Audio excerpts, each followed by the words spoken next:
Hello mga pangga! Pagpasensyahan nyo na po kung ganyan kahaba yung kuko ng aking client. Dahil sa totoo lang po, isang buwan po yata mahigit kaming hindi nagkita. At takot po siyang putulan yung sarili niyang kuko. Dahil isang beses nga po na pinakialaman niya yung kuko niya, nagputol po siya, nasugatan niya po. At simula po noon, nadala na po siya. Sabi niya sa akin, mas maganda pa daw na iasa niya na lang sa akin yung pagputol kaysa napapakialaman niya na masugat daw po ulit.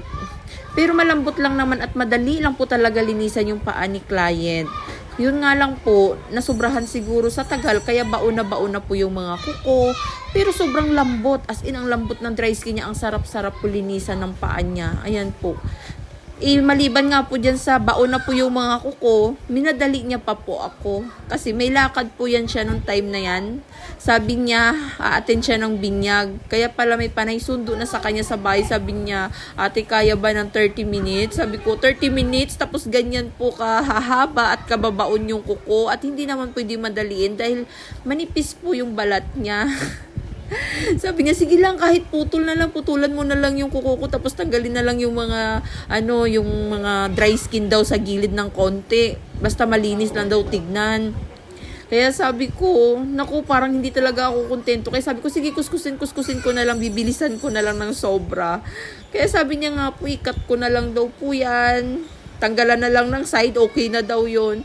Maliban pa po dyan mga pangga, yung kabilang hinlalaki niya po, namaga na po yan. Parang nagkanana na nga po Tapos ngayon mamadaliin niya po ako. Yung nagkaroon ng nana yung kabilang hinlalaki niya po mga pangga, dala po ng sobrang tagal po siya bago nagpalinis.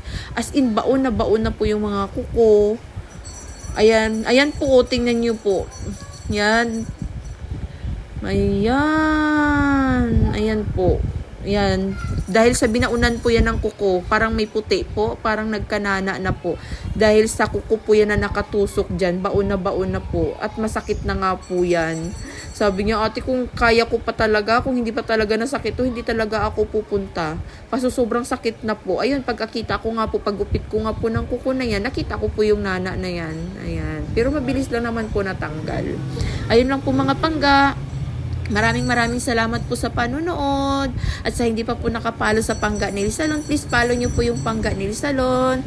Sa mga solid supporters po ng Pangga Nail Salon, sa mga silent viewer po na nandyan po palagi nakasuporta sa panonood nyo po, na natutuwa po kayo sa mga video ko, sobrang nagpapasalamat po ako sa inyo. At sa mga nagtatanong po kung taga saan po ako po ay taga Clinicville, Dilarama, Barangay BF Homes, Parañaque. Taga Parañaque po ako mga pangga. At sa mga hindi ko pa po nare-replyan, sobrang busy lang po talaga.